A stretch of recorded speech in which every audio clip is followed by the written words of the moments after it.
क्या आप जानते हैं आपके शरीर का पूरा डिजाइन एक घुमावदार सीढ़ी में लिखा है? शायद नहीं। मैं आज आपको वही बताऊंगा। जी हाँ, आज हम वाटसन एवं क्रिक के मॉडल को ही नहीं समझेंगे, बल्कि डीएनए जैसे उस टॉपिक का पर्दाफाश करेंगे जो अक्सर किताबों में उलझा दिया जाता है। जी हाँ, मैं हूं आपका अपना अंकुश सर। स्वागत करता हूं आप सभी का आपके द्वारा बनाए गए, इस मुकाम पे पहुंचाए गए आपके अपने प्यारे से यूट्यूब प्लेटफॉर्म साइंस वाले अंकुश भैया पे।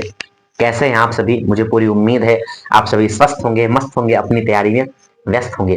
देखिए, आपके लिए फिर से लेकर के आ गए हैं एक बहुत शानदार सा, एक बहुत ही बेहतरीन सा सेशन।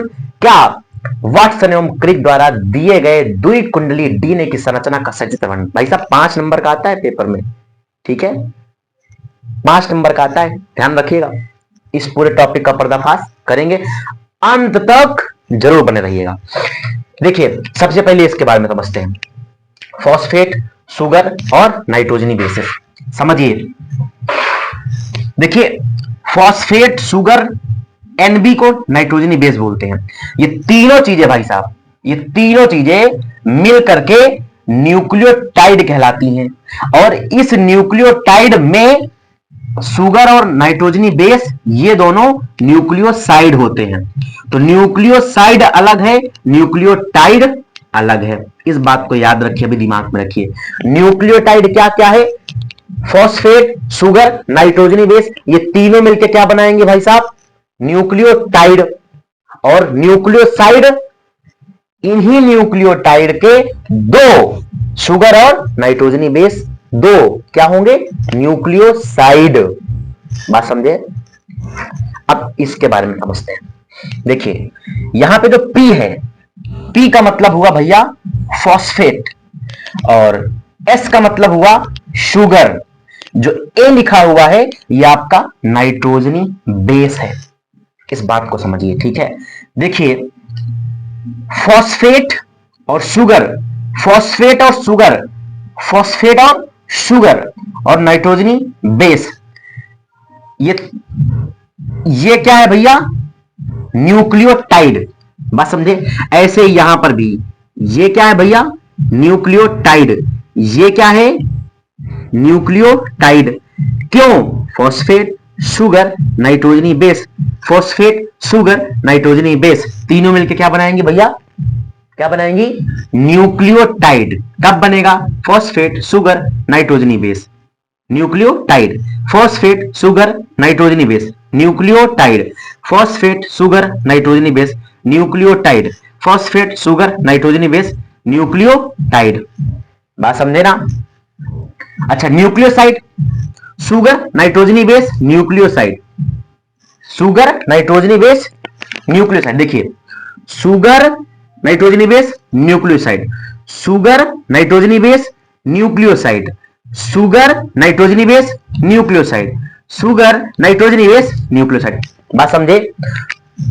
न्यूक्लियोसाइड और न्यूक्लियोटाइड में अंतर समझ में आया ना? पक्का क्लियर हुआ? अब देखिए, आगे बढ़ते हैं, इसके बारे में समझते हैं, इसके बारे में, ठीक है? देखिए भैया, अगर ये दो स्ट्रक्चर आपकी बनी हुई है, इसको दोनों को देखिए, इस स्ट्रक्चर को और इस स्ट्रक्चर को। भैया ये जो सीढ़ी है, वैसे सीढ़ी लग नहीं रही, लग रही है? कमेंट करके बताइएगा। अगर ये और ये दोनों सिरों को पकड़ लूं, इन दोनों सिरों को पकड़ लूं भाई साहब, दोनों सिरों को पकड़ के इस तरीके से अगर इसको मोड़ देता हूं, तो क्या ये ऐसा नहीं बन जाएगा? बन जाएगा ना? अगर इसको पकड़ के हम ऐसे मोड़ देते हैं तो ये ऐसा बन जाएगा। यानी सीढ़ी को यदि ऐसे मोड़ दें तो ये कुंडलनी बन जाएगी। यानी ये क्या हो जाएगी? कुंडलीय हो जाएगी ना? कुंडलीय, जिगजैग, हेलिक्स हो जाएगी ये। बात समझे ना? तो सेम यही चीजें, सीढ़ी को इस तरीके से घुमा दिया गया तो भैया ये बन गया आपका डीएनए। ये जो बना हुआ है ना, इसको बोलते हैं डीएनए। क्या बोलते हैं भाई साहब? डीएनए। क्या बोलते हैं भैया? डीएनए। डीएनए है क्या? समझिए, डीएनए क्या है उसके बारे में समझते हैं। डीएनए जो है इसका फुल फॉर्म होता है deoxyribonucleic acid. DNA का full form deoxyribonucleic acid होता है। ठीक है, देखिए हमारे शरीर का पूरा डिजाइन एक घुमावदार सीढ़ी में लिखा है। हाँ भैया, ये जो घुमावदार सीढ़ी है ना, ये जो घुमावदार सीढ़ी है ना, इस घुमावदार सीढ़ी में आपके शरीर का, आपके पूरे शरीर का डिजाइन इसी घुमावदार सीढ़ी में है। आंख, नाक, कान, मुंह, हाथ, पैर, इन सभी का जो डिजाइन है ना, इस घुमावदार सीढ़ी में, इस एक घुमावदार सीढ़ी में है। बात समझे ना? क्लियर है? कोड वर्ड है यहाँ पे, इसके अंदर कोड वर्ड होते हैं। आंख कैसी है, आंख का रंग कैसा है, बाल कैसे हैं, बाल घुंघराले हैं, बाल का कलर कैसा है, ये सारे के सारे कोड वर्ड इसी के अंदर छिपे हुए होते हैं। कहां पे भैया? आपके डीएनए में। इसलिए हमारे शरीर का पूरा डिजाइन एक घुमावदार सीढ़ी में लिखा हुआ होता है। आप लंबे हैं या आप बौने हैं, ये भी इसी घुमावदार सीढ़ी, इसी डीएनए में लिखा हुआ है। कहां भैया? डीएनए में। अच्छा, डीएनए का एक और नाम सुनिएगा। ये जो डीएनए है ना, इसका नाम होता है पॉलीन्यूक्लियोटाइड। बट का डीएनए दो पॉलीन्यूक्लियोटाइड श्रृंखलाओं से बना हुआ होता है, इस बात को याद रखिए। डीएनए दो पॉलीन्यूक्लियोटाइड श्रृंखलाओं से बना हुआ होता है। हर श्रृंखला में डीऑक्सीराइबोस पेंटोज शुगर, फॉस्फेट और नाइट्रोजनी बेस होते हैं। अभी मैंने बताया है, अभी मैंने आपको बताया है, बोले ना कि हर श्रृंखला में deoxyribose pentose sugar, deoxyribose pentose sugar, phosphate और नाइट्रोजनी बेस होते हैं। अब इसके बारे में डीपली चर्चा करते हैं। ठीक है, पहले इस बात को समझिए। अब आ जाइए, वाटसन एवं क्रिक दो वैज्ञानिक थे। इन्होंने सन 1953 में द्विकुंडलीय डीएनए की संरचना दी। क्या थी? हमारे शरीर का पूरा डिजाइन एक घुमावदार सीढ़ी में लिखा है, इसे कहते हैं क्या? डीएनए। फुल फॉर्म डीऑक्सीराइबोन्यूक्लिक अम्ल। कब? सन 1953 में वाटसन एवं क्रिक ने डीएनए की डबल हेलिक्स संरचना बताई। डीएनए की डबल हेलिक्स मैंने अभी आपको बताया था। डबल हेलिक्स यानी कुंडलित होती है, द्विकुंडलित होती है। कैसी होती है? द्विकुंडलित होती है। तो एक भैया, ये जो है ये आपका एक हेलिक्स हो गया, यानी एक कुंडलन हो गया, और ये आपका हो गया दूसरा कुंडलन। तो कुल कितने कुंडलन हो गए यहां पे? एक कुंडलन ये, समझिए, एक कुंडलन ये और एक कुंडलन ये, तो कुल कितने कुंडलन हो गए? दो कुंडलन। इसलिए क्या दिया है? द्विकुंडली। क्या है? डीएनए संरचना। बात समझे? अब इसके बाद क्या है, इसके बारे में अब अंदर जाकर के ध्यान से देखते हैं यहां पे क्या क्या चीजें हैं, कैसी हैं। एक एक स्टेप बाय स्टेप पढ़ते रहेंगे और समझते रहेंगे। देखिए, दोनों श्रृंखलाएं, एक श्रृंखला और एक श्रृंखला, ठीक बात? दोनों श्रृंखलाएं एक दूसरे के, यानी ये और ये दोनों श्रृंखलाएं एक दूसरे के एंटी पैरेलल होती हैं। दोनों श्रृंखलाएं एक दूसरे के एंटी पैरेलल होती हैं। इसका मतलब यह है कि एक 5' to 3' रहेगी, एक आपकी 5' और 5' जाएगी यहां पे 3'। तो एक आपकी 5' to 3' होगी, और दूसरी ये वाली 3' to 5', दूसरी क्या है? 3' to 5' यहां पे आ जाएगा। बात समझे? यहां तक समझ में आया? अब दोनों न्यूक्लियोटाइड श्रृंखलाओं के बीच की चौड़ाई, हाँ समझिए, दोनों न्यूक्लियोटाइड श्रृंखलाएं, एक न्यूक्लियोटाइड श्रृंखला ये और एक न्यूक्लियोटाइड श्रृंखला ये, एक न्यूक्लियोटाइड श्रृंखला ये पूरी और एक न्यूक्लियोटाइड श्रृंखला ये पूरी, दोनों न्यूक्लियोटाइड श्रृंखला की चौड़ाई, यानी इसकी बात कर रहा है, इसकी यहां से लेके यहां तक की, दोनों न्यूक्लियोटाइड श्रृंखला की चौड़ाई कितनी बोल रहा है? कितनी भैया? हाँ, 20 एंगस्ट्रॉम। कितनी है? 20 एंगस्ट्रॉम। इसकी और इसकी दोनों का व्यास कितना है? 20 एंगस्ट्रॉम, यानी इन दोनों की चौड़ाई कितनी है? 20 एंगस्ट्रॉम। एक पूरा घुमाव 34 एंगस्ट्रॉम का है। आप समझिए एक पूरा घुमाव कितने का है, 34 एंगस्ट्रांग का है। देखिए अगर मैं अगर मैं यहां से स्टार्टअप करता हूं, यहां से स्टार्टअप किया, ये एक घुमाव हो गया। और ये जो एक घुमाव है ना, एक बार घुमा हुआ, ये जो एक घुमाव है भैया यहां से यहां तक, बोले ना एक पूरा घुमाव कितना है, 34 एंगस्ट्रांग। एक पूरा घुमाव कितना है भैया, 34 एंगस्ट्रांग। प्रत्येक घुमाव में लगभग 10 बेस पेयर हैं। प्रत्येक घुमाव में लगभग 10 बेस पेयर हैं। ये जो है ना भैया, ये बेस पेयर हैं, 1 2 3 4 5 6 7 8 9 10। तो प्रत्येक घुमाव में कितने बेस पेयर हैं, 10। 1 2 3 4 5 6 7 8 9 और ये 10 मैंने बताया। ये एक घुमाव है और इस एक घुमाव में कितने बेस पेयर हैं, 10 बेस पेयर हैं। और एक घुमाव की जो लंबाई है वो 34 एंगस्ट्रांग है। ठीक है, दोनों न्यूक्लियोटाइड के बीच की चौड़ाई कितनी है, 20 एंगस्ट्रांग है। दोनों न्यूक्लियोटाइड एक दूसरे के एंटी पैरेलल हैं। एक 5' से 3' है और एक 3' से 5' है। बात समझ में आ रही ना, पक्का ना। अब समझिए, दो बेस पेयर के बीच की दूरी, हाँ दो बेस पेयर अभी मैंने कहां बताया था, बेस पेयर कहां पे बताया था, बेस पेयर ये देखिए 1 2 3 4 ये सभी क्या है, बेस पेयर है। तो एक बेस पेयर से दूसरे बेस पेयर, एक से दूसरे, बोले ना दो बेस के बीच की दूरी कितनी है, 3.4 एंगस्ट्रांग। दो बेस की दूरी कितनी है, 3.4 एंगस्ट्रांग। इस बात को याद रखिएगा। अब आगे आ जाइए, मान भैया भैया भैया, हाँ ये बहुत इंपॉर्टेंट पॉइंट है, ये बहुत इंपॉर्टेंट है, बहुत इंपॉर्टेंट, याद रखिए बहुत इंपॉर्टेंट है। मानव डीएनए लगभग 2 मीटर लंबा।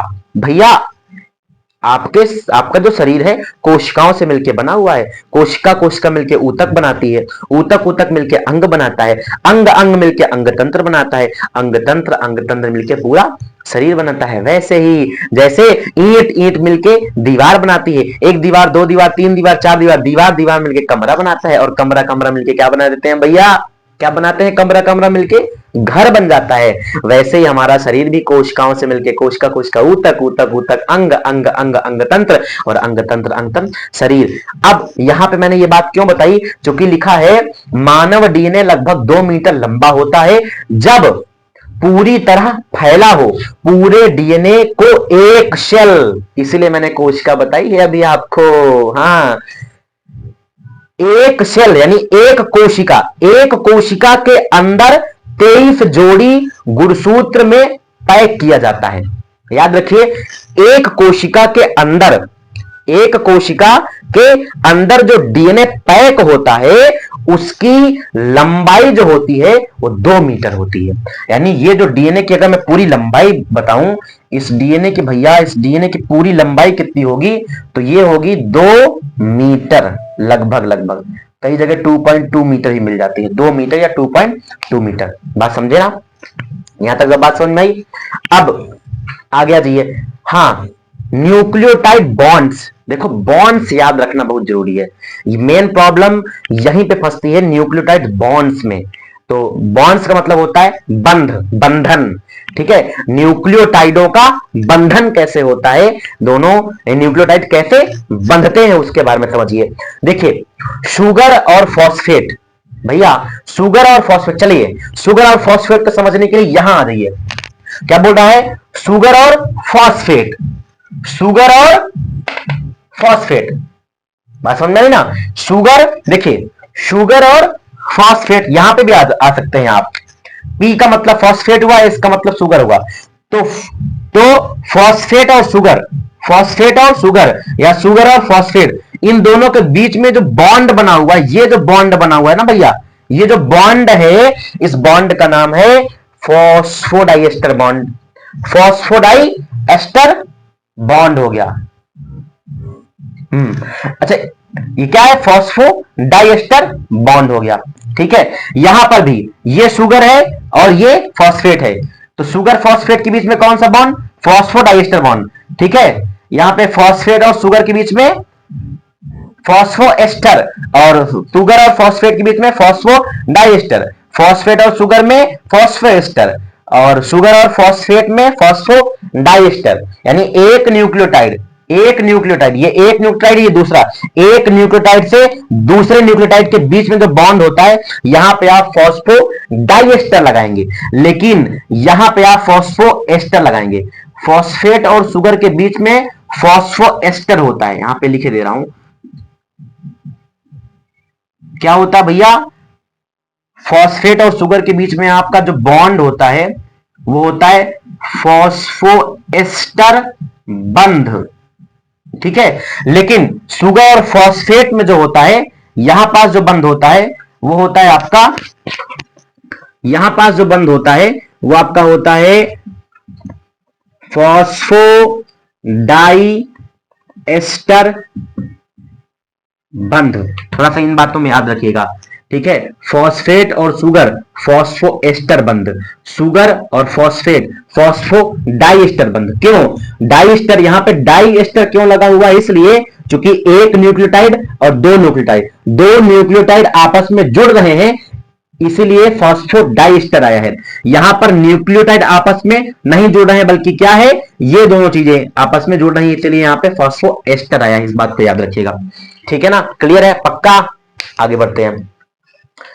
शुगर और नाइट्रोजन बेस, शुगर और नाइट्रोजन बेस, शुगर और नाइट्रोजन बेस के बीच में ग्लाइकोसिडिक बंध होता है, ग्लाइकोसिडिक बंध, शुगर और नाइट्रोजन बेस के बीच में ग्लाइकोसिडिक बंध होता है। समझिए, समझिए भैया, समझिए इधर, ये शुगर हो गया आपका, और ये क्या हो गया, नाइट्रोजनी बेस, ये शुगर, ये नाइट्रोजनी बेस, तो शुगर और नाइट्रोजनी बेस, शुगर और नाइट्रोजनी बेस, शुगर और नाइट्रोजनी बेस, शुगर और नाइट्रोजनी बेस, तो शुगर और नाइट्रोजनी बेस, शुगर नाइट्रोजनी बेस, शुगर नाइट्रोजनी बेस, शुगर और नाइट्रोजनी बेस के बीच में कौन सा बॉन्ड होता है भैया, कौन सा बॉन्ड होता है शुगर नाइट्रोजनी बेस के बीच में, ग्लाइकोसिडिक बंध, ग्लाइकोसिडिक बंध, ग्लाइकोसिडिक बॉन्ड, ग्लाइकोसिडिक बंध।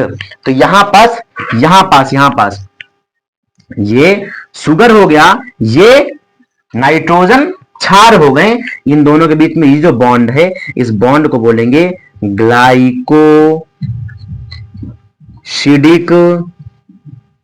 बंध। क्या बोलेंगे भैया, ग्लाइकोसिडिक बंध। इस बात को याद रखिएगा। ठीक है ना, पक्का। आगे बढ़े, देखिए न्यूक्लियोटाइड, न्यूक्लियोटाइड, अच्छा बेस छूट रहा है, छूट रहा है ना, अभी तो भैया तीसरा वाला, पहला क्लियर कर लिया, दूसरा क्लियर कर, तीसरा, तीसरा क्लियर करते हैं। बेस और बेस के बीच में हाइड्रोजन बंध होते हैं, मेन यही होता है भैया, मेन यही होता है, बेस और बेस के बीच में हाइड्रोजन बंध होते हैं। हाइड्रोजन बंध ही तो बहुत महत्वपूर्ण होता है, इसको तो मैंने बताया ही नहीं है, गलती कर दी क्या, सॉरी सॉरी, चले बताते हैं। देखिए बेस और बेस के बीच में हाइड्रोजन बंध होते हैं। बेस, बेस कहां पे होते हैं, बेस का मतलब क्षार, क्षार का मतलब नाइट्रोजनी बेस, तो नाइट्रोजनी बेस, नाइट्रोजनी बेस, नाइट्रोजनी बेस, नाइट्रोजनी बेस के बीच में, यहां पे नाइट्रोजनी बेस, यहां पे नाइट्रोजनी बेस, तो नाइट्रोजनी नाइट्रोजनी बेस के बीच में जो बॉन्ड होता है, इसी बॉन्ड को बोलते हैं हाइड्रोजन बंध। क्या बोलते हैं, हाइड्रोजन बॉन्ड। क्या बोलते हैं, हाइड्रोजन बॉन्ड। ये हाइड्रोजन बॉन्ड हो गया, ये भी हाइड्रोजन बॉन्ड है, ये हाइड्रोजन बॉन्ड है, ये हाइड्रोजन बॉन्ड है, ये हाइड्रोजन बॉन्ड है, ये भी हाइड्रोजन बॉन्ड है, ये भी हाइड्रोजन बॉन्ड है, ये भी हाइड्रोजन बॉन्ड है। कहां पे है, बेस और बेस के बीच में, कहां पे, बेस और बेस के बीच में, बेस और बेस के बीच में, नाइट्रोजनी क्षार, नाइट्रोजनी क्षार के बीच में, नाइट्रोजनी बेस, नाइट्रोजनी बेस के बीच में, नाइट्रोजनी बेस, नाइट्रोजनी बेस के बीच में, नाइट्रोजनी बेस, नाइट्रोजनी बेस के बीच में कौन सा बॉन्ड है, हाइड्रोजन बॉन्ड है। कौन सा बॉन्ड है, हाइड्रोजन बॉन्ड है। देखिए यहां पर मैंने लिखा भी नहीं था, अब इसको डिनोट भी कर देते हैं। ठीक है, कहां पे, यहां पास, यहां पास आपका नाइट्रोजनी क्षार होगा, यहां पास आपका नाइट्रोजनी क्षार होगा, यहां पास भी नाइट्रोजनी क्षार होगा, यहां पास भी नाइट्रोजनी क्षार होगा। कौन सा होगा, अभी आपको बताता हूं, अभी आपको बताता हूं, फिर आपसे ही करवाऊंगा किस तरीके से ऐड होंगे। देखिए यहां पर भी ये आपका ये आपका हाइड्रोजन बॉन्ड है, ये भी हाइड्रोजन बॉन्ड है, ये भी हाइड्रोजन बॉन्ड है, ये भी हाइड्रोजन बॉन्ड है, ये भी हाइड्रोजन बॉन्ड है, hydrogen bond, hydrogen bond, hydrogen bond, hydrogen bond, hydrogen bond. तो दोनों श्रृंखलाएं आपस में एक दूसरे से किस बॉन्ड से जुड़ी होती हैं भैया? हाइड्रोजन बॉन्ड से। यानी बेस बेस किससे जुड़े होते हैं? हाइड्रोजन बॉन्ड से। नाइट्रोजनी बेस किससे जुड़े होते हैं? हाइड्रोजन बॉन्ड से। नाइट्रोजनी क्षार किससे जुड़े होते हैं? हाइड्रोजन बॉन्ड से। याद रहेगा पक्का। अब कौन सा हाइड्रोजन बॉन्ड, यानी कौन सा नाइट्रोजनी बेस किस नाइट्रोजनी बेस से कितने हाइड्रोजन बॉन्ड से जुड़ेगा, यह प्रश्न दिमाग में रखिए। कौन सा नाइट्रोजनी बेस किस नाइट्रोजनी बेस से कितने हाइड्रोजन बंधों से जुड़ेगा? तो एडेनिन, ए से एडेनिन नाइट्रोजनी बेस थाइमिन नाइट्रोजनी बेस के साथ डबल हाइड्रोजन बंध से जुड़ेगा। एडेनिन नाइट्रोजनी बेस थाइमिन नाइट्रोजनी बेस के साथ डबल हाइड्रोजन बंध से जुड़ेगा। साइटोसिन नाइट्रोजनी बेस गुआनिन नाइट्रोजनी बेस के साथ ट्रिपल हाइड्रोजन बंध से जुड़ेगा। इसको याद करने का तरीका समझिए। मेरा नाम जानते हैं ना? मेरा नाम नहीं जानते? बता देता हूं। मेरा नाम अंकुश त्रिपाठी, दिमाग में रखिएगा, ठीक है? अंकुश त्रिपाठी कोचिंग गए। अंकुश त्रिपाठी कोचिंग गए। तो अंकुश त्रिपाठी यानी ए हमेशा टी से जोड़िए। कितने बंधों के साथ? दो हाइड्रोजन बंध के साथ। अब कोचिंग गए तो सी, कोचिंग गए तो सी को हमेशा किससे जोड़ेंगे? जी से जोड़ेंगे। सी को हमेशा जी से जोड़ेंगे, ठीक है? कोचिंग गए। और सी मतलब साइटोसिन, ठीक है? किससे जुड़ता है? ग्वानिन के साथ। कितने हाइड्रोजन बंध से? 3। याद रहेगा? इस तरीके से याद कर लेंगे ना पक्का। तो बताइए एडेनिन किससे जुड़ता है? थाइमिन से। कितने हाइड्रोजन बंधों से? 2 हाइड्रोजन बंधों से। साइटोसिन किससे जुड़ता है? ग्वानिन से। कितने हाइड्रोजन बंधों से? 3 हाइड्रोजन बंधों से। इसको एक वैज्ञानिक थे इरविन चारगाफ साहब, उन्होंने इसके बारे में बताया था। इस बात को याद रखिएगा दिमाग में, ठीक है? यहां पास देखिए, अगर ये एडेनिन है तो एडेनिन किससे जुड़ेगा जाकर के? बताइए अंकुश त्रिपाठी, है ना? एडेनिन किससे जुड़ेगा? थाइमिन से। याद रहेगा ना? अच्छा, ग्वानिन किससे जुड़ेगा? साइटोसिन से जुड़ेगा। या साइटोसिन किससे जुड़ेगा? ग्वानिन से जुड़ेगा। क्लियर है ना? अंकुश त्रिपाठी कोचिंग गए, यानी एडेनिन हमेशा थाइमिन से, साइटोसिन हमेशा ग्वानिन से। इसको उल्टा भी कर देंगे। थाइमिन किससे? एडेनिन से, ठीक है? और ग्वानिन किससे? साइटोसिन से। अंकुश त्रिपाठी कोचिंग गए, ऐसे भी कर सकते हैं, अंकुश त्रिपाठी कोचिंग गए। भैया तरीका बहुत अच्छा है, याद कर लीजिए, ठीक है?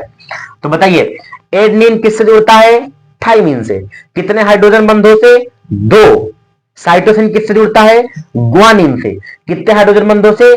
3। अब यहां पर बताइए एडेनिन किससे जुड़ेगा? थाइमिन से। कितने हाइड्रोजन बंधों से? 2 हाइड्रोजन बंधों, है ना? ग्वानिन किससे जुड़ेगा? साइटोसिन से। कितने हाइड्रोजन बंधों से? 3 हाइड्रोजन बंधों से, ठीक है? थाइमिन किससे जुड़ेगा? एडेनिन से। कितने हाइड्रोजन बंधों से? 2 हाइड्रोजन बंधों से। साइटोसिन किससे जुड़ेगा? ग्वानिन से। कितने हाइड्रोजन बंधों से? 3 हाइड्रोजन बंधों से। क्लियर हुआ? यहां तक बात समझ में आई? अब लास्ट बात आपको, न्यूक्लियोटाइड दो न्यूक्लियोटाइड आपस में, जैसे यहां पास एक न्यूक्लियोटाइड ये और दूसरा न्यूक्लियोटाइड ये। जैसे मैंने बताया ना, एक न्यूक्लियोटाइड और 2 न्यूक्लियोटाइड आपस में किस बॉन्ड से जुड़े होते हैं? कोवेलेंट बॉन्ड से। तो कोवेलेंट बॉन्ड भी आप कह सकते हैं। बाकी कई जगह पर आप देखेंगे तो फॉस्फोडाइएस्टर बंध भी मिल जाता है। बाकी दिमाग में आपको रखना है कि एक न्यूक्लियोटाइड दूसरे न्यूक्लियोटाइड से जो है कोवेलेंट बॉन्ड से जुड़ता है। इस बात को याद रखेंगे, ठीक है भैया? तो मुझे लगता है कि अब जो है आपको ये टॉपिक ये टॉपिक आपका क्लियर हो गया होगा, समझ में आया होगा। एक बार फिर से रिकॉल कर देता हूं, ठीक है? याद रखिए, रिकॉल करने का मतलब कि वाटसन और क्रिक 2 वैज्ञानिक थे। सन 1953 में इन दोनों वैज्ञानिकों ने डीएनए का द्विकुंडली मॉडल दिया था। इस द्विकुंडली मॉडल में क्या है? डीएनए 2 पॉलीन्यूक्लियोटाइड श्रृंखलाओं से बना हुआ होता है। प्रत्येक श्रृंखला में फॉस्फेट शुगर और नाइट्रोजनी बेसिस के बने हुए न्यूक्लियोटाइड होते हैं। इन्हीं न्यूक्लियोटाइड में शुगर नाइट्रोजनी बेस का न्यूक्लियोसाइड होता है। ठीक है, उसके बाद दोनों श्रृंखलाएं एक दूसरे से एंटी पैरेलल होती हैं, यानी एक 5' to 3' और दूसरी 3' to 5', एक 5' से 3' की तरफ और एक 3' से 5' की तरफ एंटी पैरेलल एडजस्ट होती हैं। दोनों न्यूक्लियोटाइड श्रृंखलाओं के बीच की चौड़ाई 20 एंगस्ट्रॉम होती है। एक पूरा घुमाव 34 एंगस्ट्रॉम का होता है। प्रत्येक घुमाव में लगभग 10 बेस पेयर्स होते हैं। दो बेस पेयर के बीच की दूरी 3.4 एंगस्ट्रॉम होती है। यह बहुत इंपॉर्टेंट पॉइंट है। मानव डीएनए लगभग 2 मीटर लंबा होता है। जब पूरी तरह फैला हो, पूरे डीएनए को एक सेल के अंदर 23 जोड़ी गुणसूत्र में पैक किया जाता है। बॉन्ड्स के बारे में बताया, phosphodiester, glycosidic, hydrogen covalent bond. तो इस तरीके से हमने आपके 5 नंबर पक्के किए हैं भाई साहब। कितने नंबर? 5 नंबर पक्के किए हैं। ठीक है, अब एक बात आपके दिमाग में आ रही होगी कि सर इतना लंबा डीएनए 2.2 मीटर, यानी 1 मीटर लगभग इतना होता है, और इतना ही और इतना लंबा डीएनए एक छोटी सी कोशिका जो हमें हमारी नखराखों से दिखाई नहीं देती, उस कोशिका के अंदर और उस कोशिका के केंद्र के अंदर कैसे एडजस्ट हो जाता होगा। ये क्वेश्चन आपके दिमाग में चल रहा है कि सर 1 मीटर इतना ही 1 मीटर और लगभग 2.2 मीटर लंबा डीएनए हमें ना दिखाई देने वाली एक छोटी सी कोशिका के केंद्र के अंदर कैसे एडजस्ट हो जाता है ना? क्वेश्चन चल रहा होगा। ठीक है, कोई बात नहीं। अगर ये वीडियो आपको समझ में आया है, चीजें अच्छी लगी हैं, तो अपने अपनों के पास शेयर जरूर करिएगा। और याद रखिएगा भैया, याद रखिएगा, अगर इस वीडियो में ठीक ठाक व्यूअरशिप आ गई तो अगला जो वीडियो पड़ेगा वो आपके इसी प्रश्न के उत्तर देने के लिए मैं अगला वीडियो बनाऊंगा। ठीक है भैया, तब तक के लिए भारत माता की जय।